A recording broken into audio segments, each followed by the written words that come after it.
You are listening to the Starling Tribune, a podcast dedicated to the Arrow TV show.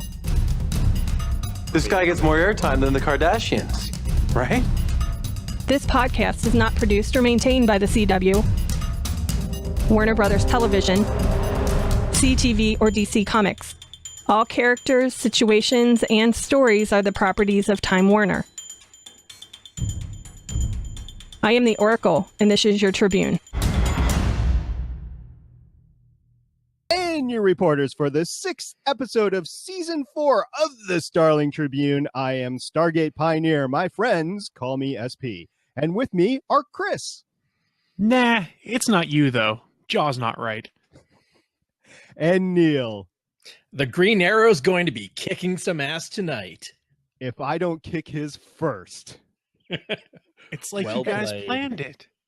This podcast is recorded on Thursday, November 12th, 2015, live on the Blab streaming service. Hey, we're just a few guys that discuss the television show Arrow. Just a little reminder that I am not a comic expert. However, I'm more of a sci-fi guy, but great folks are bringing me up to speed in the comics, like Chris. I am the Oracle of Comics. Ooh, bold statement, sir. Bold statement. And Neil. And this week on Legends of S.H.I.E.L.D. Long Box Edition. Oh, wait. I just kind of fall into that. Yeah, I read too many Marvel comics and DC. What a terrible problem to have. I know. I wish I had the time to do that. I'm catching little snippets here 2 and there. hours sleep. 2. That's all you need. I need to edit too many podcasts. All right. During this podcast, we will be talking about what happened in this week's episode of the TV show Arrow, as well as news articles and announcements that could and have impacted future episodes. That'll bake your noodle later on. It will contain spoilers. Consider yourself warned. And you can catch up on all our back archive of shows on the Gonna Geek Network. Just search for GonnaGeekNetwork.com, and that will bring you to all the great podcasts on the Gonna Geek Network, including the Starling Tribune. So we're going to be talking about this week's episode. Neil, break it down for me. This week's episode, Lost Souls, episode 6 of season 4 of Arrow. Air date Wednesday, November 11th, Veterans Day in the U.S., Remembrance Day up here in Canada. The director for this week was Antonio Negret. Interesting. So he's already been credited on IMDb with 1 episode of Legends of Tomorrow, 2 episodes of the 100. This is his 2nd episode of Arrow, with his first being The Fallen. He's done a tiny bit of Forever, and he's got a couple of producer credits, but not a ton of geek stuff under his belt. But I think he's knocking out of the park for what he's done so far.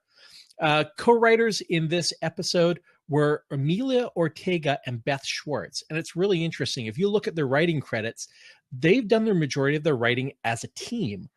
Emilio's done 15 episodes of Arrow. Beth has done 17. They've both been story editor for 23 episodes, and they've both done 1 episode of Flash. So definitely a couple folks that know how to work together to get a script out the door. Amazing. Seems like it. And to get back to Antonio for a second, look, we have how many comic book shows on TV now? And I mean, that's even taking away Constantine from last year. And the bench is pretty thin for the main team. So it's great that they're actually bringing on B team people that are starting to do really well and give us some great shows like this one this week. And man, it was a good show. And we knew it was going to be a good show because Ray was coming back, but there was also another return this week, wasn't there? Well, who wants to take this one? Guys, may I have the honor? Why, certainly. Sarah's back. Oh my God, I loved it. Sarah's back. You don't know how good it felt. And apparently I've been told it's not a boob window. It's just cleavage. And here I thought you were going to say Mama Smoak was back, and that's what you were so excited about. Mama Smoak. Sarah, I almost said Shannon. Sarah was back. Ray was back. We have a lot of people back, and I've heard that this is the big Legends of Tomorrow setup episode, which maybe, but it felt great in the storyline that we've seen so far this fall with Damian. I mean, if I'm Damian, I know Ray's out there, and I wonder how he found Ray. But if I know Ray's out there, I want to get that suit. Yeah, definitely. Yep. And you're right. It just felt like we were bringing back the gang from last season. And Team Arrow, it felt like it was together the last few episodes. But when you see both Canaries plus Ray, plus the new Mr. Terrific and Speedy and Felicity and the entire team out in the field together, I was just like, wow, that is Team Arrow. It's not just the 3 or 4 of them, and can you dig it? Dig is still the man. He is. He's awesome. The whole group's back together on the same comm channel, too. Without knowing it, which makes for even more unintentional comedy. Yeah, it was great. The fights were a little bit light. I mean, there was plenty of action, don't get me wrong, but they were a little bit light because there was so much going on with all the teams of different things going on. You had all the relationships happening, and you had relationships which you might think were gonna not happen anymore, but then got rekindled at the end. It's so CW, so 90210. I mean, we got get your it. soap opera elements in. I mean, it's a CW show that'll happen from time to time. Yeah, let's get the shipping out of the way first so we can get back to the fun stuff. All right. Good shipping. Yeah. So hands up, who thought Elicity was over this episode? I didn't think it was over, but wow. I thought this was setting it up for the death later on this season. I was thinking they might actually kill off Felicity. This episode made me think that. They're going to kill off a different Smoak is what I'm starting to think now. Don't do that. Oh, then why would they not be at the gravesite together? Because Felicity. she blames Oliver. Ooh.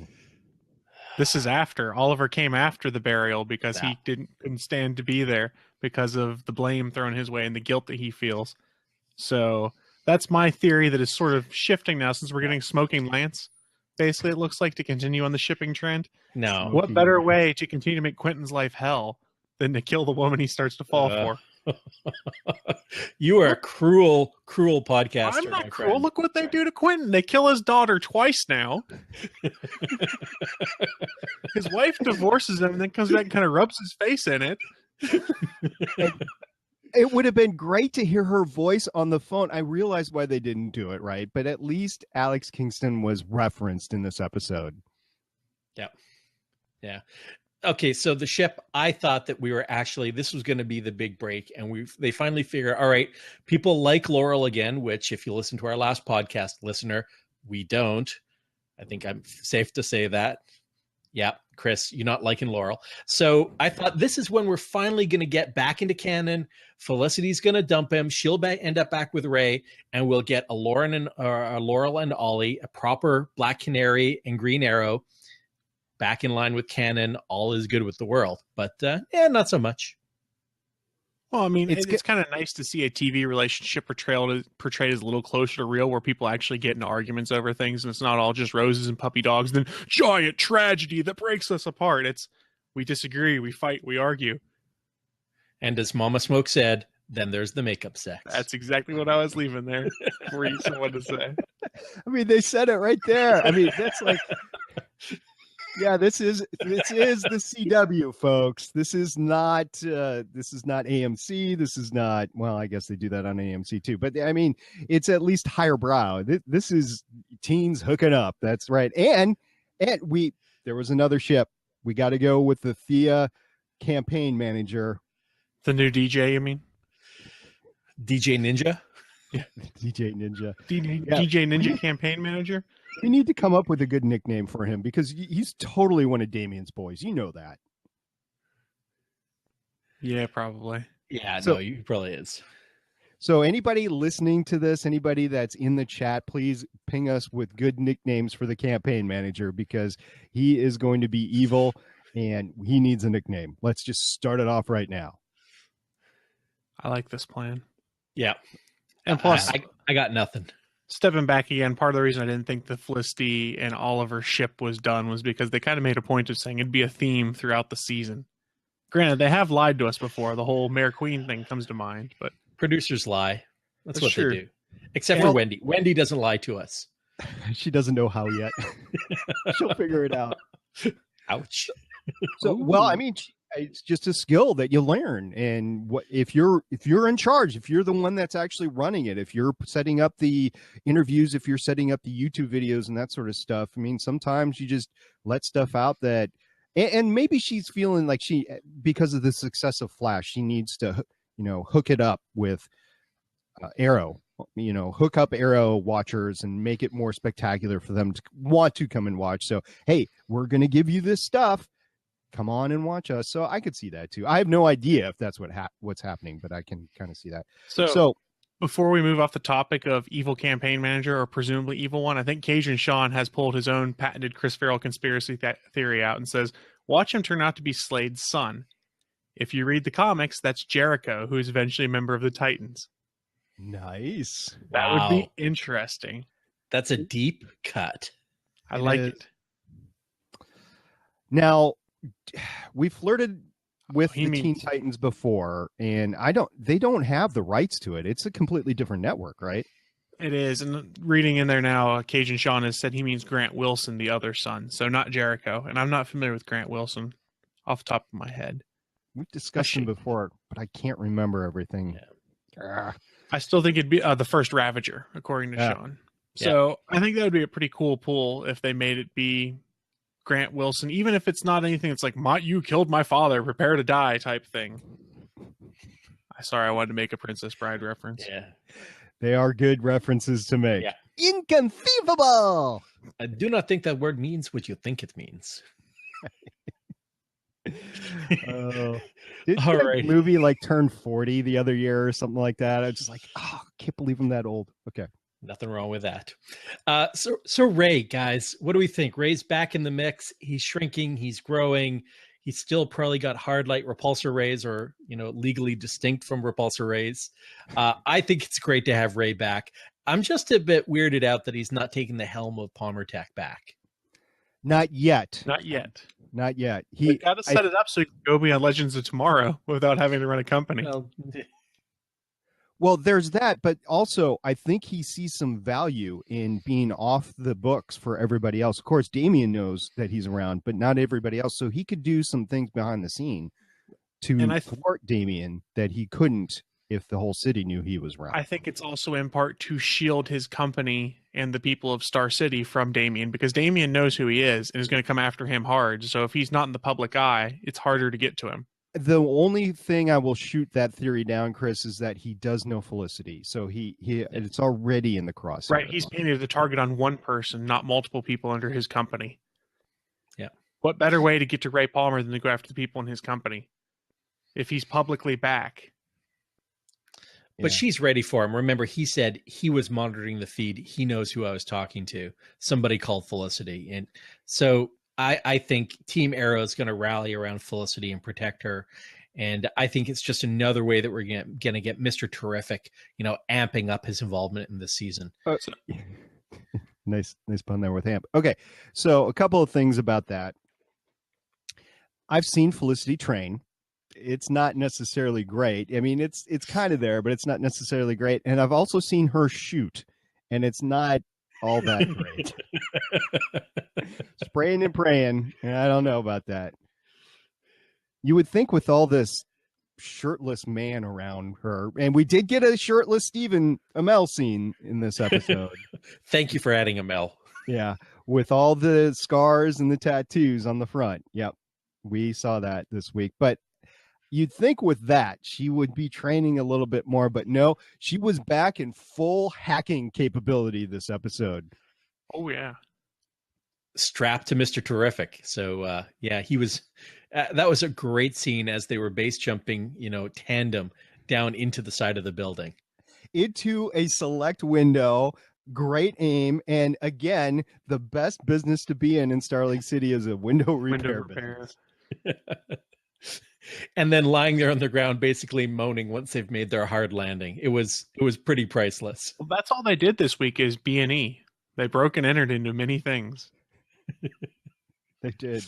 I was like, Arrow's a heist show now, but I like heist movies, so I'm cool with this. It was a bunch of faceless henchmen, the cops at Court Industry that actually had faces, but they got beaten up and whatever. And then the henchmen in Damien's lair, they got. I mean, you can't tell me when Oliver was shooting them, they didn't die. I mean, one arrow. Stormtrooper syndrome. They're faceless. That means they're expendable. Right, Yeah. right. But I mean, he didn't want to kill anybody anymore, so he's like shooting them, and then they fall down. Right? Yes, Really? Speedy put at least one arrow center of mass while she was charging in. I'm like, yeah, that's a kill. Exactly. That's my point. Yep, center of mass. That wasn't a shoulder. That was So, Wendy, if you are indeed listening or watching to us, please try to explain this to us, because we know where you're trying to go, but it's just not happening on screen. So let us know what the thoughts are there. Are they really dead, or are they not so quite dead yet? I don't know. All right. Yes, Mr. Terrific, base jumping. He wanted more action. He told HR he wanted more action, but he's shooing Felicity out of his lab, his lab. It's her company. It's her lab. Well, he's kind of doing it for her own good, though. So I kind of see where he's coming from there. I mean, and it's assigned to him, so Yeah. it's a humorous thing. when everybody agreed she needed a shower, I think she needed a shower.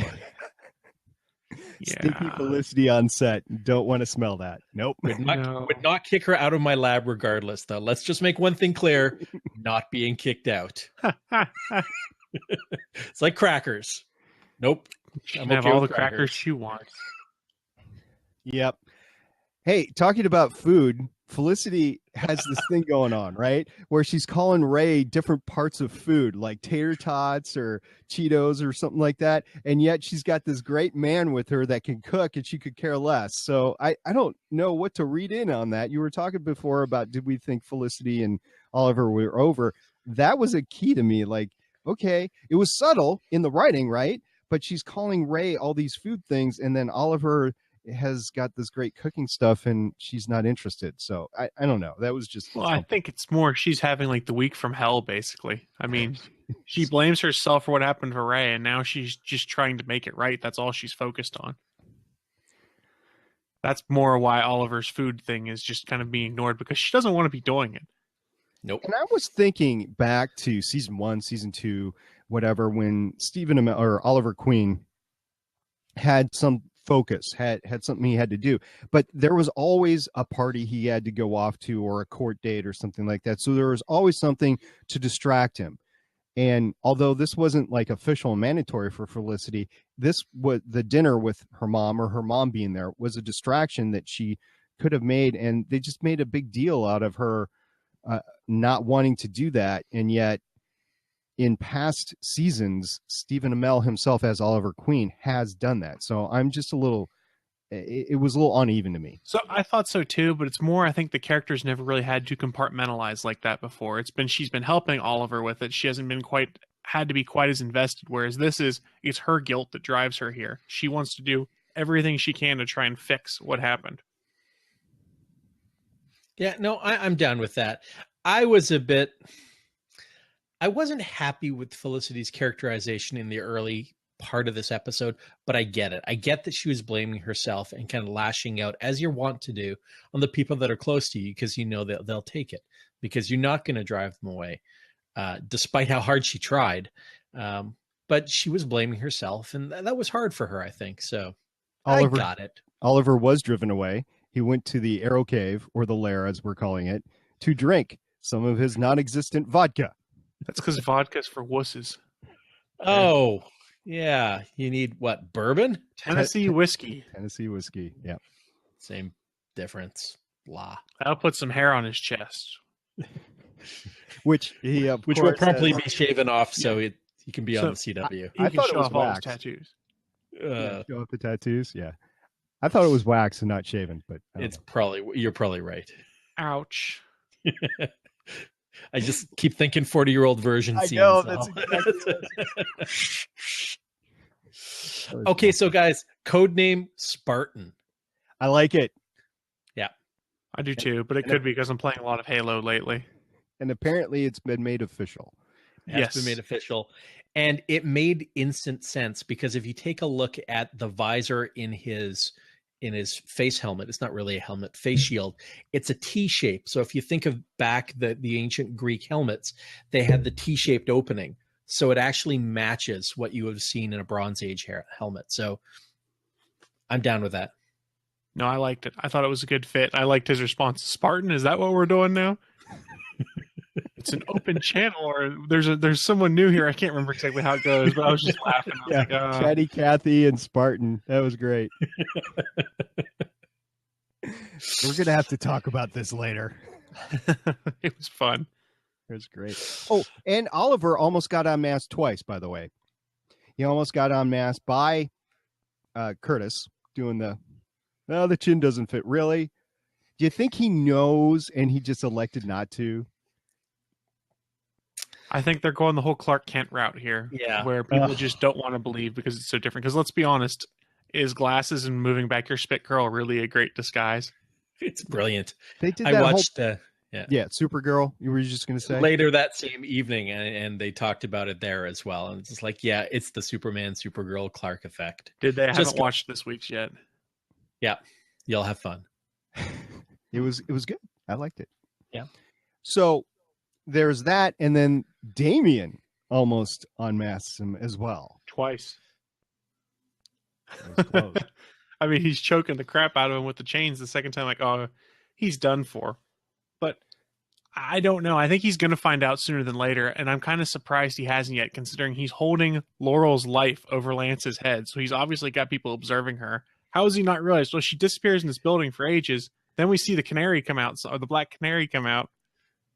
Okay, Chris, he's done for in a series called Arrow. You think the Arrow was done for at the beginning? Well, not quite like that. He's died before. I meant done for more in regards to maintaining the secret identity. My apologies. How many people thought when he was knocked out that was Andy Diggle instead of John Diggle? You watched the preview for next week. Yeah, hold that thought. That preview upset me. A little bit, and there's some news stories about that too that we'll talk about later. But no, when it happened, I thought it was Andy because I was thinking, where did John get one of these ghost suits? So it was just something. Yeah, guy on the roof. Well, there's a bunch of dick guys that have killed themselves with cyanide pills. I'm sure they could get uniforms from those guys. Yeah, that's true. He's wearing the clothes of a dead man. With that dead guy freshness. Oh. Oh. Right, oh, this guy wore Old Spice. That's awesome. Talking about dead Air guy glove. fresh. Poor Vlad. Was it Vlad? It was Vlad, right? The Ukrainian in the flashback. I don't remember his name. Yeah, he was Random disposable. Set up to die. Yeah, so it's like, hey, I can make your life better for you. Yeah, you can get killed by making you die. But what I loved about that is that was the same neck-breaking move he used in season 1, episode 1, and I thought that tied into the exact same Ollie that came off the island. It's true. Ollie knows that move. He has perfected it. Apparently, he's practiced it many times. And I just wonder how that's going to be spun. Did he kill a prisoner out of spite, and then they're all going to turn on him or something? I don't know. Yeah. Well, I think the goal there was to turn them because he was kind of getting the goodwill of the prisoners. Like, all right, you're tired? Take a 15-minute lunch break and things like that. And Conklin doesn't trust him. So more or less, it's just a way to make everyone watch him now. All he has to do to get out of it, by the way, is just to reach out and find whatever Baron is looking for. Hey, got it. Then he's or fine. just take his shirt off. Yeah, or find a magic herb. Yeah. No, he's not really dead. It just came out of the magic box. Hey, guys, we got a couple of questions in the chat. Cajun Sean asked, will Mama Smoak learn about Felicity and Oliver's secret lives? Sure, right before they kill her in the mid-season finale. Such a jerk. Such a jerk. Would you rather I say I think Lance is going to die? We'll have Jay come in here and punch me in the face. He's at Long Island Who right now. You're fine. Okay, so Jay, Lance might die too, just so you know. But he might listen to this later. They could have a shared grave. They'll be together forever. Yeah, that's true. No, it's his baby mama. I like that theory too. And then one Stephen John Drew in the chat says, "What's your thoughts, Ben, on the flashback this year? I've not felt the same wow factor as past seasons." Oh, that's fair. I think they're setting up for something to happen right now. Yeah. It's a lot of setup for something, and I don't know what. Whatever they find, this treasure is going to set something up big, and I wonder if it's something that Lance now has. Not Lance, Dark. And I think there wasn't a lot of wow factor except for last episode, because the Constantine flashbacks, the Indiana Jones kind of esque feel to it. I love those flashbacks. They were big for me, but you're right. There has been a lot of setup, and I think it's just going to start building. The payoffs here, I'd rather have set up for something that's going to be awesome than more of what we had in the season 3 flashbacks. It was really just hit or miss and oddly paced for me at times. Yeah. And I'm happy they're back on the island. Hong Kong did not work for me for a flashback. No. Agreed. That was so just out of everything. It was just I did not get into those flashbacks last year, other than to know the history of Katana and, gosh, what was his name? This is so bad. I can't remember his name anymore. And he had 2, right? Katana's husband. Oh, Maseo. Look at you with the names. What his league name was, though. I'm sure Adam remembers. Right. So it was all about them and their origins and the kid dying. And we knew all that, like, from the beginning. Oh, the kid's going to die. We all knew that. And it was like, meh. Yes. Sirab or Sarab. That's it. Yeah. Cajun Sean in the chat. I'm glad we have the chat room to remind us of these things we forget. Exactly. Let me chat that for you. What do we got left for the episode this week? We talked briefly about 2 canaries, and I'm happy to freak out about that again if you'd like. Why not? Seeing both the costumes side by side a couple of times, that was great. Yeah. And then Sara. Sara. Sara with a bit of blood rage, bloodlust, angry black blonde rage machine. Yeah, she's out of control. I thought she might have had a chance in that second fight to get it. And as soon as she leapt up into the air, I'm like, oh, she's going to kill that dude. And why didn't any of them walk up to her and stop her? That's what I was wondering. I don't know. My question really is how is she going to cure this bloodlust? Because would you let a loose cannon like that be on your superhero/villain team to save everyone in time? Well, if you think about it, Speedy's only got a temporary reprieve because of Daddy feeding her 2 disposable henchmen. So Sarah's probably good for a few more days, but I'm betting Thea's blood rage is probably going to come back pretty quickly as those last 2 guys. I would assume that Sarah's blood rage gets worse quicker because of how long she was dead and the fact she was actually dead. But that's, again, pure conjecture on my part. I'm wondering what kind of blood rage Thea's going to exhibit when she gets into bed with campaign manager. Did we get a name for him yet? No, I didn't see anything. But yeah, I'm thinking that there might be a little trouble there. Like, campaign manager dude might be dead. I hope he likes it rough. Yeah, something like that. I think that's what we're heading for, but that's just, I don't know. Oh my. Well, at least this time it's someone other than Oliver sleeping with the evil people, because I think, season 2 he slept with Ravager. Season 1 he slept with just about everyone. That Ravager, that was cool. I'd welcome her back on the show. Why? I mean, we never saw the body. She could be alive still. Yeah, it's right. A comic book. So, but we did see Damien's chain magic. That was pretty cool. He has the Force. The Force is strong with this one. He can do anything. I got a kick out of Smoak and Flash, Smoak and Lance. I'd like those 2 to hook back up, or to hook up to begin with, and make this part of Lance's redemption arc. Just for her to get brutally killed and put him back on the dark path? They're not going to kill her. Or Lance. One of the 2. It's the same thing that happened with Moira, where they tried. And I never, ever, ever got on Moira's side. Every single time she tried to redeem herself, I'm like, no, didn't work. Yes, Neil, I see the quizzical look. They're not going to kill either of them. I have to remain firm that it's going to be a secondary character. They're going to kill somebody, but not somebody we care about. Because the trend of killing parental figures does not exist in this show whatsoever. It's never happened. I'm safe in my bubble, and I'm not letting you burst it. No, it's going to happen. It's going to happen. For those of you listening to the podcast later, Chris actually took his pen to his camera and popped Neil's bubble. I'm just here to keep everyone grounded. So, Damn you. so do we want to talk a real quick mention from Flash real quick? Because Adam brought up a point from Earth 2's Arrow that was talked about in Flash. Are we cool with mentioning? Yeah, we've got this as a news story, but thanks for bringing it up right now. Let's talk about it. I was happy with that. Chris, lead us on, buddy. So, Adam, it said, speaking of parental figures, what do you think about that reveal of the Earth 2 Arrow in Flash? And for those that didn't catch it in Flash, it was revealed Earth 2 Arrow is Robert Queen. Interesting. I love that. It's basically Flashpoint. Put that on your bat checklist, because when you're in the Flashpoint universe, Bruce Wayne was dead, Thomas Wayne was Batman. Yep. Hardcore bat checklist. Now, they say the son is dead, but I was trading some texts with one Stephen John Drew before this, and he was like, what if he's actually alive still? What if it's a trick? Oliver Queen is Deathstroke. I'm calling it. Earth 2 Ollie, Deathstroke. Nice. Nice. Earth 2 Ollie is Constantine. Ooh, I like that one. Yeah. I don't know. When Oliver started into assuming it's the Queen's Gambit, that's the origin of Green Arrow. Oliver was in such a different space back then. I don't think he would be receptive to magic at that point in time. No. I'm with you there. Wow, that was a great episode, guys. It was.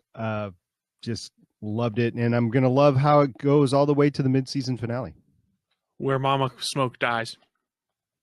And don't forget, we've got the crossover episode coming as well, and it's going to be a continuation story, so it's going to be cool. I can't wait. And it'll be the week after Thanksgiving, so we got one more before the crossovers. Yeah, definitely. Yeah, if you watch the preview, what's happening in this week's episode is pretty much spoiled away. It's such a poor preview to tell us what's happening. I intentionally did not view it as intensely as I normally do. I'll probably have to go back. It's still on the DVR, so we'll go and see it. Hey, let's finish off this episode and talk about Easter eggs, because we always love talking about Easter eggs, because we're not doing the back checklist anymore, Chris. That's true. Okay, so what do we got? So the first one I want to do is that, well, that's from Arrow. That's from Flash. Never mind. Damn. So first thing we got to bring up is that it seems like they're doing some resemblance to sort of the Atom storyline here, which is Ray Palmer's basically on his own and has to survive all miniaturized. Sort of the same thing, but he's not in the Amazon with a big giant sword like he was in the comics. Cockroaches as big as golden retrievers. Big cockroaches. Nasty. No me gusta. Hey, our second Easter egg of the episode, which was kind of in your face, was the Ollie's 13 heist scene at Cord Industries. So I think we've talked about this before. Ted Cord is the Blue Beetle. I would love a Booster Gold and Blue Beetle cameo in the show. I know we're looking at potentially in the DC cinematic universe, but Cord Industries, bring it on. Yeah, I mean, and they keep bringing up Cord Industries, so hopefully it's just all build up versus just Easter egg. Yep. So Diggle's given the code name Spartan in the Wildcats comic, which is owned by DC now. There's a character named Spartan, but he has absolutely nothing in common with our Diggle, so I'm assuming it's just a coincidence. I like it either way. Yeah, I do too. Tatiana, or Tatiana, I guess, if you throw a T in there. Tatiana. So the girl that is now living in the cave on the island in the flashback, Tatiana, was a character in Green Arrow Year One. So we've talked about this before. Green Arrow Year One was Ollie's story on the island, written by Andy Diggle, where he freed a bunch of people who were in slavery, farming drugs for China White. It looks like a different characterization of the woman, but very similar circumstances. So pretty cool they finally gave her a name. Be great to have China White back on the show too. It's possible. Yeah. This flashbacks. So our next little Easter egg is, hey, did you guys notice that Ray has an iron deficiency? Got his full medical boards back. Where that comes into play is we have always made fun of this and many other people, that he basically looks like Iron Man. So when Felicity said there are no other side effects from your miniaturization. Did you guys catch the double entendre there? I guess. Yes, it was kind of full of it throughout this episode. We talked about the food double entendres, but yeah, we'll go with that one. Way to go, Felicity. I'm just like a size comparison thing going anyway. So, yeah, some adult humor there, I guess. So, what do we got next? Well, the final Easter egg was a brilliant piece of dialogue after they brought up Hive. Ray goes, like Spectre, which is, given that Bond Spectre came out this week, perfect timing, well done, Arrow writers. Yeah, it's Very a nice topical. little toss in there where you go, oh, that's pretty cool. Yeah, that was pretty cool. And then it's typical Ray, though, because he gets excited about random side topics on something. He's like, ooh, this, ooh, that. So I was like, I missed you, Ray. He does. And we have the best chat room ever because Starsaber _222, we know him as Adam, said that Spartan was probably to try to get people to stop comparing Diggle's helmet to Magneto's. Yeah, I could see that. I think it worked. Yeah. #Dignito. Dignito. Yes, start it now. # bring back sleeves. So we got More two sleeves. hashtags going on right now, right? # can you dig it? Ooh, there's a third one. I like that one. Yep. All right. Good list of Easter eggs this week, guys. It was good. So let's get on to some news. And we've already talked about some of this stuff, but we talked about the crossover. We actually got some pictures. Yeah, Yes, pretty cool. That the first picture of the crossover episode between Flash and Arrow finally hit the interwebs, showing Team Arrow with Flash, with Dig, and with Hawkman and Hawkgirl. For any Justice League fans out there, this is pretty darn close to a Justice League. We just need, Batman and Supes and Wonder Woman, which we know we're not going to get. So enjoy it, folks. This is what we're getting online. This is what we got. All right, we already talked about Robert Queen. Thank you very much. And we are going to move on to, hey, there's a long dead character that's going to return in a future episode. Yeah, and if you watch the preview for this week's episode, that was already revealed, and they reveal in that, spoiler alert, Andy Diggle's coming back because he's brainwashed by Hive. Is And it just really ruined the Andy, reveal. or is it clone Andy? Candy? Yeah, because they said the DNA wasn't quite right from the last guys that they captured. So this could be Candy. Oh, clone Andy. Oh, that's horrible. I know. He's got that. I was like, Oh, come on. I didn't say it was good.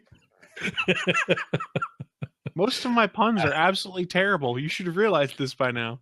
You All need right, to we gotta listen to get- more Crimson Comment. we got a great nickname for Ghost Andy now, Candy, but we still haven't picked up a good name for. I just imagine him putting a circle over the I on his name. It's not working for me. A little heart. Clone Andy loves you. And now I'll kill you. Like the high school girls. That's horrible. It's like I'm back in middle school, guys. All right. We don't talk ratings on this show a lot, but we're going to talk about them now. Yeah, okay, maybe I'll go with this one. And this is a shout out to Arrow's sister show and also on the Gonna Geek Network, the podcast, The Crimson Comet. But Flash on the CW beat out two major networks in its slot. It beat out both ABC and Fox with this week's episode. And I just got to give props and a big shout out to the CW TV team, the DC team, and everybody on the episode that are putting out such quality entertainment on something other than one of the big networks. I think as DC fans, we've known this for a long time as comic book fans, and it's great to see the viewership up there. Schwacking the Muppets. Schwacking the Muppets. Oh, the Muppets have to reboot because of the Flash. That is awesome. So what? I It's Earth like- 2 Muppets? Yeah, exactly. I like the Muppet Show. It's working for me, but I guess I'm the only one. This week, was it Pig in the Dark? Was pretty fun. Last week, not so much, but Jason Bateman really made this week for me. It was great. He did not play a nice character. He was such a dick. You may have to beep that. All right. So also we talked about the code name, and we have some great cast interviews as we always do. In this particular time, it's Charlotte Ross. Did anybody actually have a chance to read this interview? So I'd seen a different one with her before where she talked about the prospect of the Smoak and Lance side of things and how she was on board with it. And it looks like that's where they're going until they kill her. No, not listening to you. No. You are so on that. I still think it's going to be Lance. Yeah, Pop. There we go. Damn you, Chris. All right, let's I'm move on to sorry. some good news. We've got some toys coming at you, some longbow hunters, right? Yeah, so in our weekly Green Arrow comics and toys news, no Green Arrow comics or Black Canary comics this week, but we did get the release of a new toy. So DC in their Icon series has just announced their first set of icons, and leading off is something that you wouldn't expect. With a couple of other figs that are coming out, including, of course, a Batman, they're doing Green Arrow from the Longbow Hunters. This is awesome. Listener, if you got a chance to go into the show notes that are accompanying this podcast, take a look at the link. It's a great fig. It's, there's also a couple of YouTube videos out there where people have their hands on some of the first prototypes. It's well constructed. It's from the same line of figs and manufacturer that's done most of the Arrow figs as well, the collectibles. This is coming into the collection, definitely. That's pretty cool. So I saw this first on Twitter, actually. Someone had tweeted and said, this thing acts better than Stephen Amell. So Stephen Amell retweeted it, and everyone went after the guy. That's where I first saw it. I was like, oh, that's a cool action figure. And I was like, oh, well played, Stephen Amell. Well played. All right. So I just want to say thank you to everybody that is getting us feedback, whether it's tweets, whether it's voicemails, whether it's liking our page on Facebook. But we did actually get a voicemail from Adam this week. So thank you very much, Adam. We're going to play it now. So I am not going to forget it. Yay! I did not forget it. Here we go.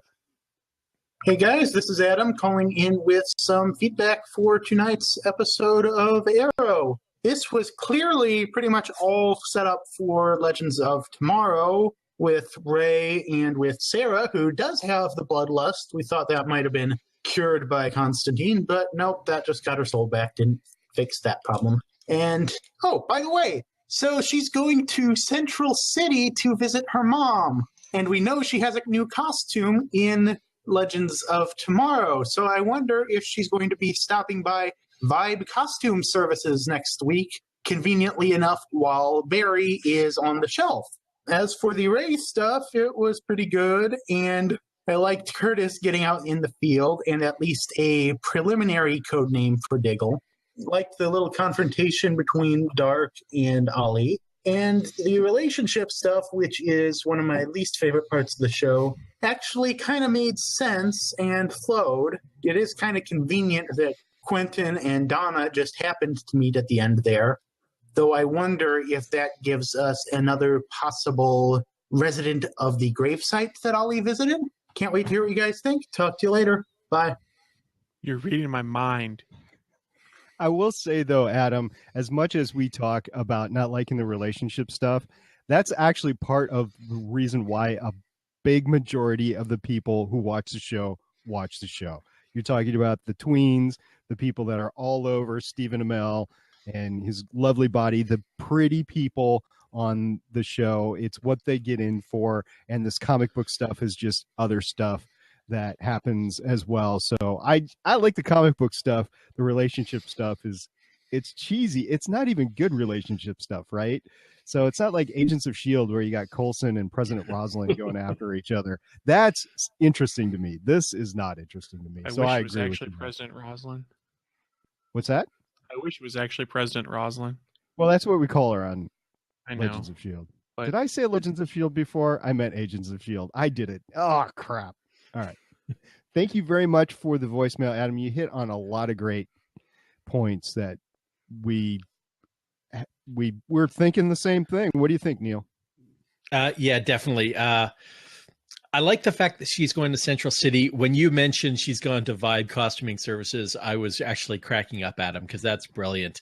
That's definitely where she's going. She's got to become the White Canary. We know that from the Legends of Tomorrow cast. So, yeah, that's I thought she well just played, sir. fell Well in played. this endless pit and kept on falling and falling and falling for a long time. And when she popped out the other side, she would be white. So I wonder if Cisco vibes her, and that's kind of what gets her back on track. Her costume could be Cisco'd. Oh, that'd be so cool. Yeah. All right. I'll take it. Adam, thanks for the voicemail, buddy. Yep. And you too can send us a voicemail. You can either email me an MP3 file at stargatepioneer@gonageek.com, or you can call our voicemail line at 612-888-CAVE or 612-888-2283. And if you also are looking for us or any of our contact information, you might find your way to the gonageek.com network, at which the Starling Tribune is on. And if you like this show, you'll probably like a lot of the other network shows on the Gonna Geek Network. Right, Chris? That's right. And this week we want to point you in the direction of the Audibly Exquisite podcast. Episode 45 is entitled Peacock Feather. So if you are an Arrow fan, you know exactly what's going on. On this week's show, the crew discusses Disney's plan to retire Slave Leia merchandise. The first pictures of Benedict Cumberbatch on the set of Doctor Strange have been released. Yay. And finally, the first Star Wars TV commercials out. All that and more this week on the Audibly Exquisite podcast over at GonnaGeekNetwork.com. So, Neil, next week, what do we got to look forward to in Arrow? Next week is one of the episodes that I have most been looking forward to. I think first came the Constantine episode, and actually next in my top episodes I've been waiting for is episode 7 of season 4, Brotherhood, airing on November 18th, 2015. And if you've been listening to this podcast, you know one of the things I love most about it is the awesome fight choreography by James Bam Bam Bamford. And this is James Bamford's directorial debut. Team Green Arrow's ongoing battle with Damien Dark is complicated by a shocking revelation. He goes on to talk about Thea, a couple of guest stars, and how James Bamford is directing the episode, written by, again, my favorite writer, Speedweed, and writer Keto Shimizu, who still hasn't replied to my tweets about what he wrote in the comics. Damn you. So, Keto, if you're listening to this podcast, come on, man. Show me some love. Give me some love, please. I'm gonna do a podcast just to correspond with you. Come on. And, if you want, we will have you on the show, man. So just look me up at Stargate Pioneer on Twitter, Stargate Pioneer at GonnaGeek.com. Whatever is your druthers to get a hold of me. I'm also on Facebook. Go ahead, and we will have you on so Neil can debate finer points of your great work. All right. So once again, hold on, folks. After the credits, we will open up the floodgates and you will be able to come on and make your points about the podcast or this week's episode of Arrow or DC Universe in general.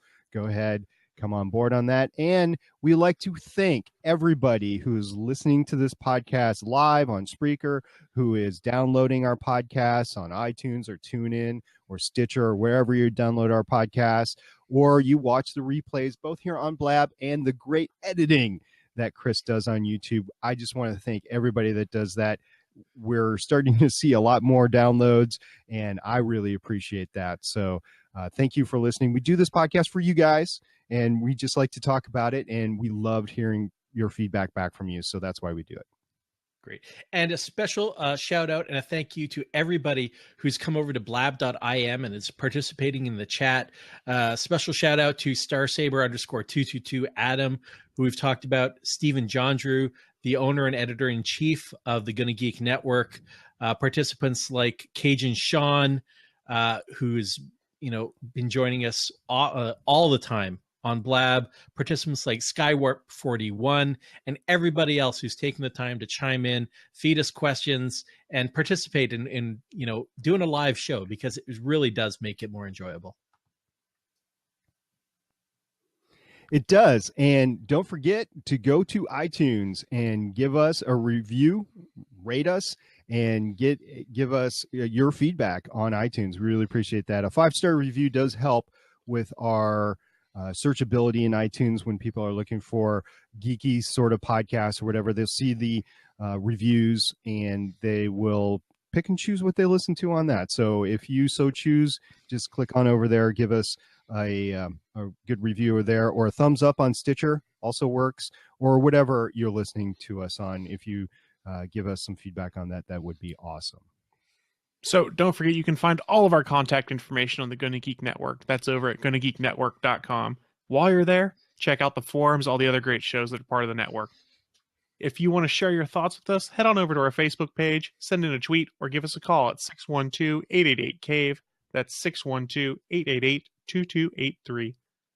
And again, if you want to join in live, you can come on over to blab.im, search for Stargate Pioneer or Starling Tribune, and join us Thursdays at 6 p.m. Pacific, 9 p.m. Eastern, and join in all the fun. Guys, that was a great episode. That about wraps it up for another week. Any last words as we sign off and open up the blab to our live listeners at Roundtable Nerds? Iron. At Stargate Pioneer. Cockroach. And I am at Neil Isn't Witty, signing off with Canary. This was the Starling Tribune.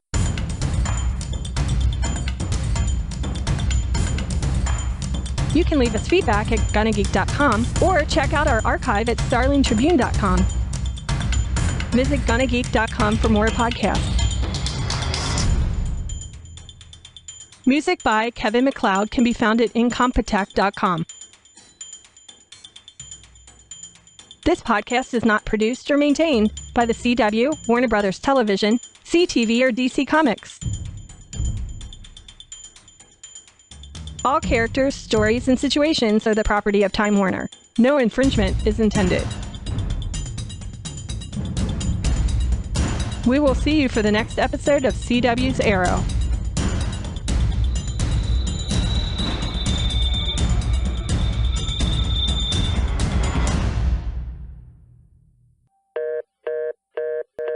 And thank you very much, Spreaker audience, for tuning in. We really appreciate you guys checking us out. If you want to catch the post show, head on over to Blab at blab.im, or maybe some of it will be put in after the fact by Chris, who's doing the video editing, which will be posted on YouTube. So thank you very much. Oh, don't worry. I keep all the bonus content. And we're out on Spreaker. So, seats open. If anybody wants to come in, we want to hear from you. What did you think about our show? What did you think about Arrow? What do you think about what's coming up? We can even talk a little bit about Flash, because Crimson Comet does not do a live interaction podcast yet. I will say yet, but they don't do it. So you're welcome to talk about that. I have not seen this week's episode, but I don't mind being spoiled. And I know those two gentlemen with me have. So we're good to talk Flash here. Ignore your texts. Is that evidently me? he was wondering what the beer was that Neil was drinking. Yeah, we started the show with the Fuggles and Warlock, and we've moved over to the Daggerad. Ooh. Yeah. So did your wife bring you a beer during the podcast? No, I was prepped. I had one to the side. Don't worry Yeah, about spare beer. I'm like, wow, that's a supportive wife. She's awesome, but yeah, no. Hey, joining us is Sean. You might know him at Cajun __ Sean. And of course, his shirt is Star Wars. Size matters not. What do you got for us this week, Sean?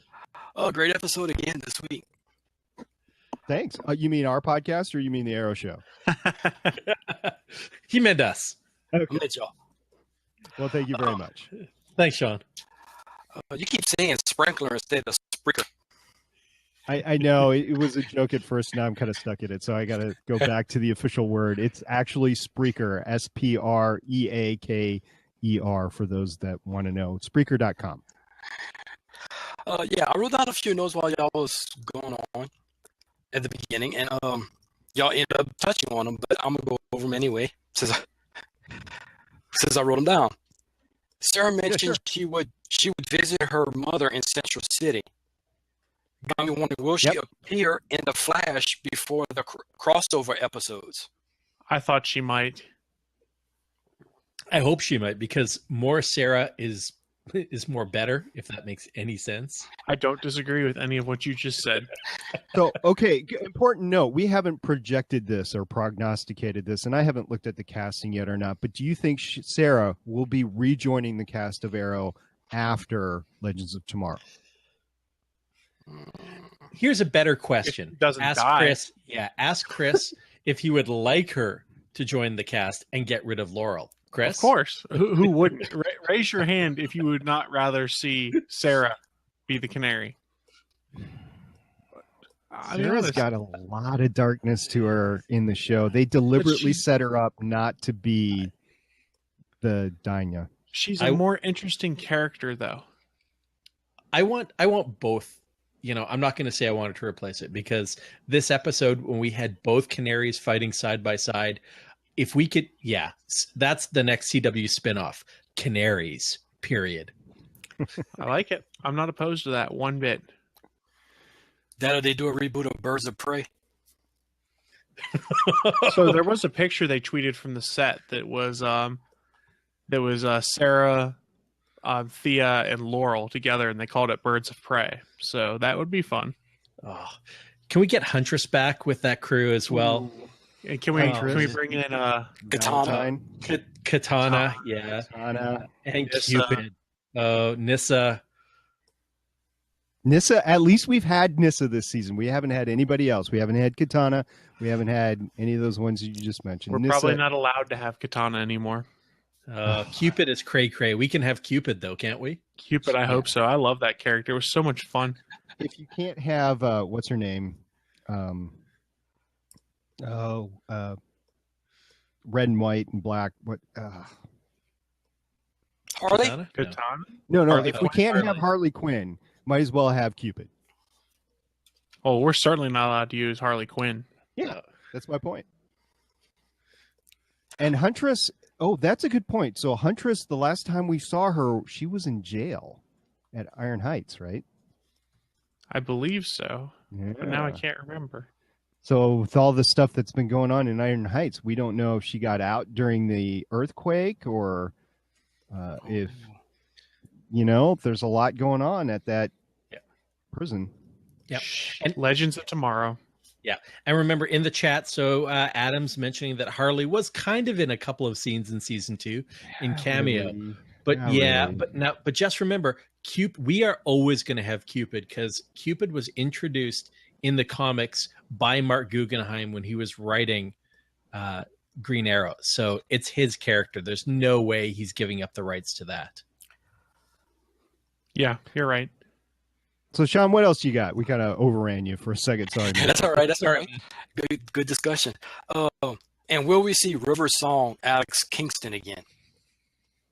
Yes, Probably. but maybe not this year. I don't know. It depends. Like I'm talking about if Sarah shows up in the Flash and her mom's in Central City. I don't think that'll happen. I think they'll specifically bring her in for Arrow at some time, and I think it might be when Lance dies. We'll see her. Maybe not this season. Maybe next season. Which Lance? Quentin, the detective. That's his code name. And you guys wonder why I drink. I thought that was the only way to podcast was SP and I together.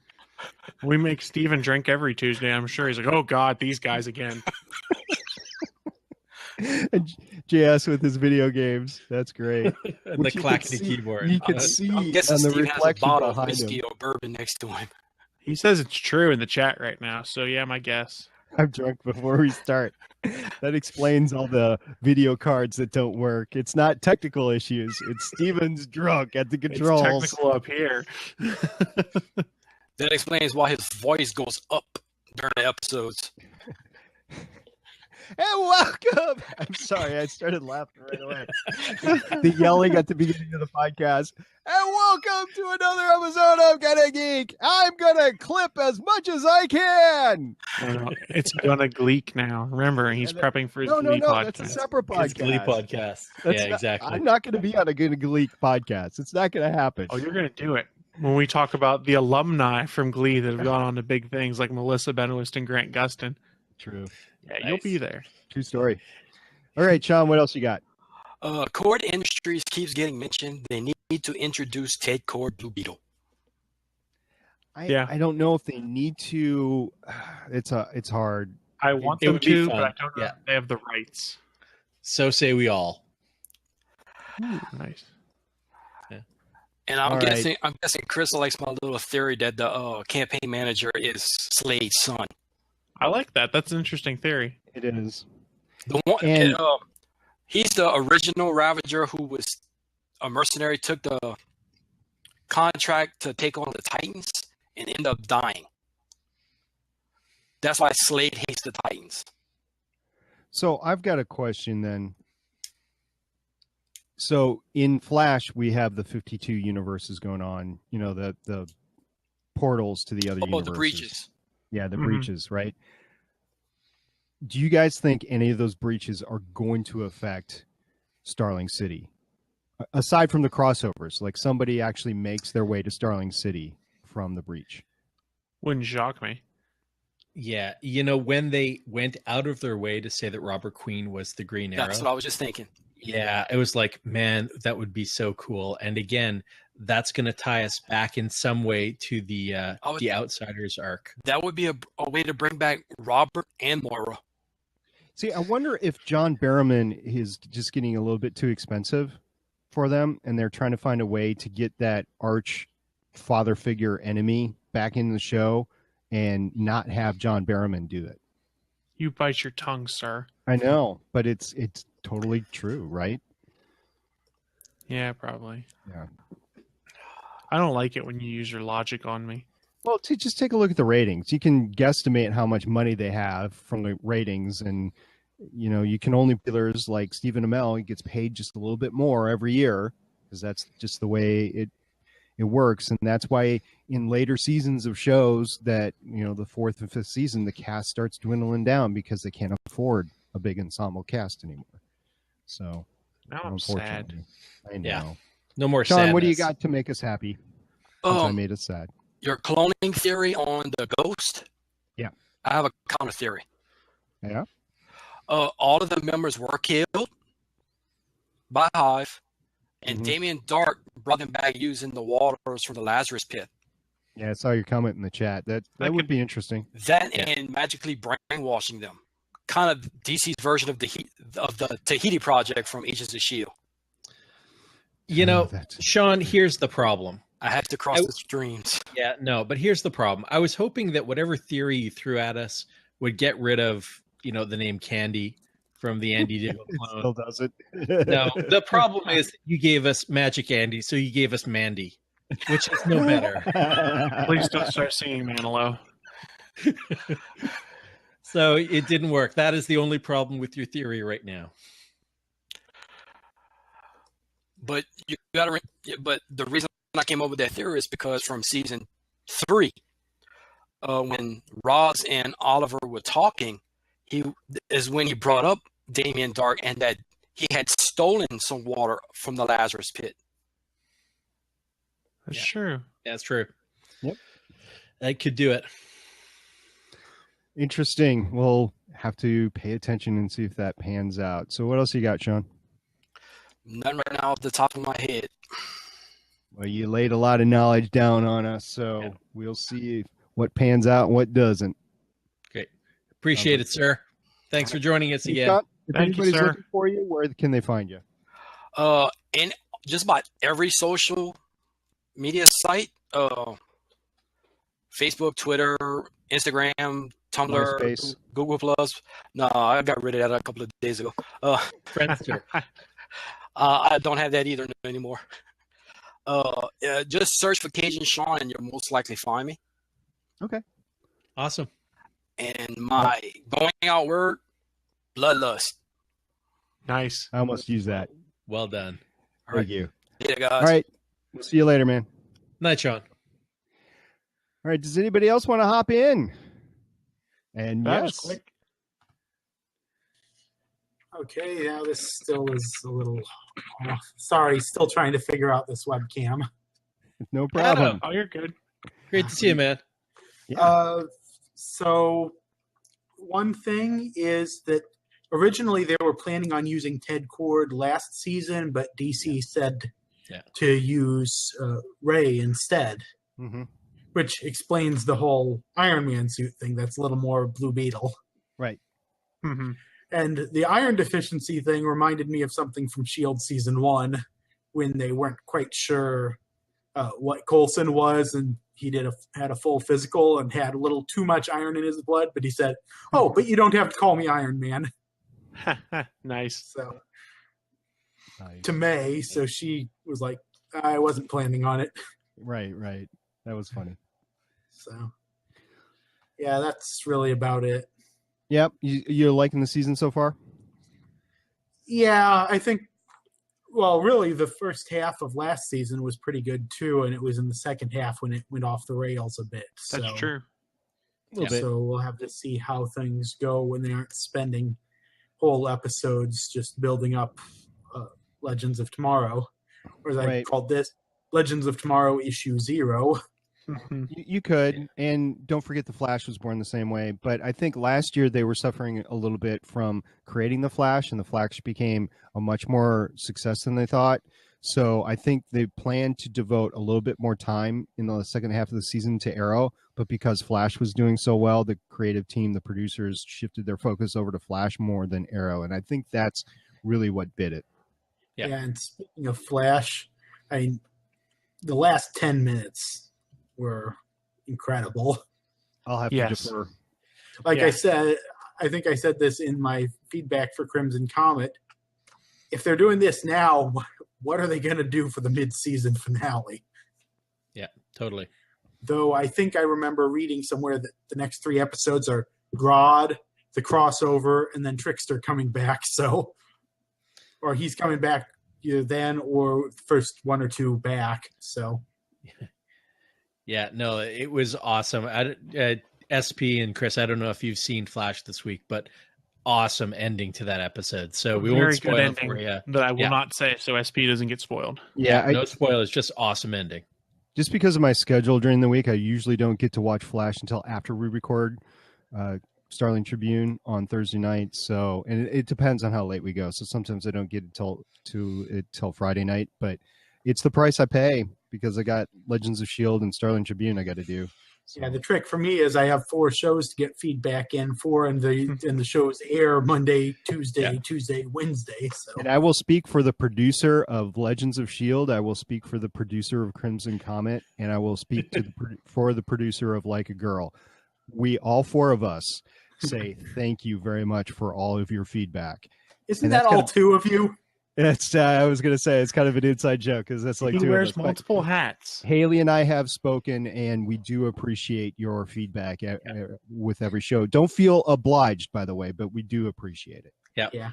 And Adam, thank you for sharing your Funko collection on social media over the last couple of days as well.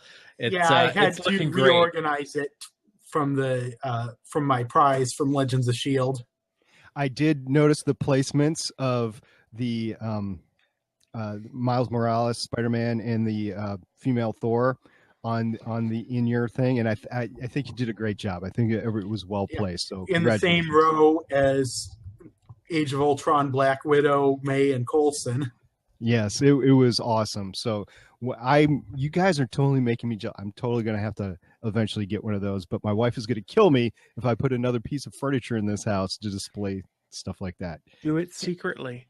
We just got rid of all that. Well, I get my out every Christmas. I put the Christmas tree up, and it's a big geek tree, and it's the biggest tree in the house. We have 2 of them, and it's only geek stuff. So I'll take a picture of it when it goes up Thanksgiving weekend. When I put up a tree, I do the same thing.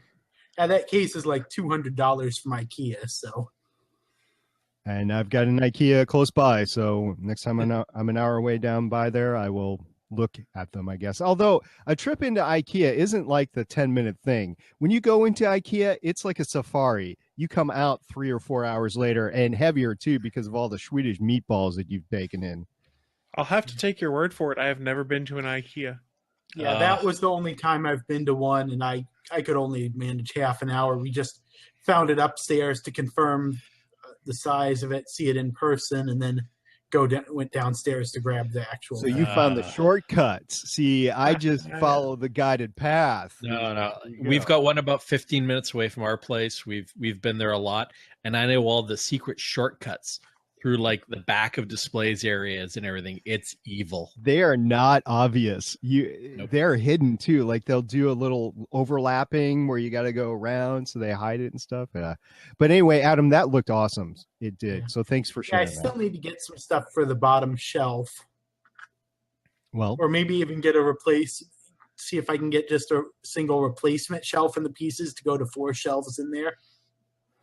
Yeah, maybe. And you're always welcome to have more contests on Legends of S.H.I.E.L.D. Or maybe we'll do some on Starling Tribune next year. Probably not this year. Yeah, depending on what I find in Artist Sally at the con in a couple weekends, I might get something for you guys for a contest. That'd be awesome. And I was just going to say, for anybody that wants to donate anything to the Starling Tribune, we will gladly take it and then give it away as a giveaway. But we're not going to go out of our way this year to start anything this year. Next year, probably, just not this year. We're just lucky to have a podcast this year. Okay. Well, talk to you guys later. Yeah, thanks for dropping by. Adam. And Adam, if people are looking for you, where can they find you? Legends of S.H.I.E.L.D. Long Box Edition. Nice. And main Legends of S.H.I.E.L.D. podcast, and then Starsaber_222 on Twitter. All right. Thank you very much, Awesome. Adam. Thanks, Adam. All right. So we have an open seat if anybody wants to talk about Arrow or Flash or Supergirl or any of the DC stuff, you're welcome to, or our podcast. We'll be glad to do that, or the Gonna Geek Network in general. And we've got a news guru here. We've got a comic guru here. We got a sci-fi guy. So lots of stuff to talk about. All right. If not, though, we've got some stuff we got to go do. Like dinner? Sleep? See, you got dinner. I got to sleep because I got to get up to work tomorrow. Yeah. Awesome, guys. Well, hey, everybody in the chat, thank you so much for getting on. And there are a bunch of people who we didn't thank as well. Matt Hatter 0221, thank you. Lexi and Ringo, who's joined us here near the end. Christopher J. Nessie, who joined us right near the end during the live chat. Please feel free to join us at 6 p.m. Pacific, 9 p.m. Eastern time for the full Starling Tribune podcast, where we talk about the CW Arrow. And don't forget, the next show coming up on Gonna Geek is going to be Sunday morning at 11. It's going to be all things Gonna Nerdy. Go to geeks.live or gonnageek.com/live. But geeks.live is what we're transitioning to. So go ahead and check that out. All right. All right. Thanks, guys. Bye. Good night, everyone. Bye, guys. Good night.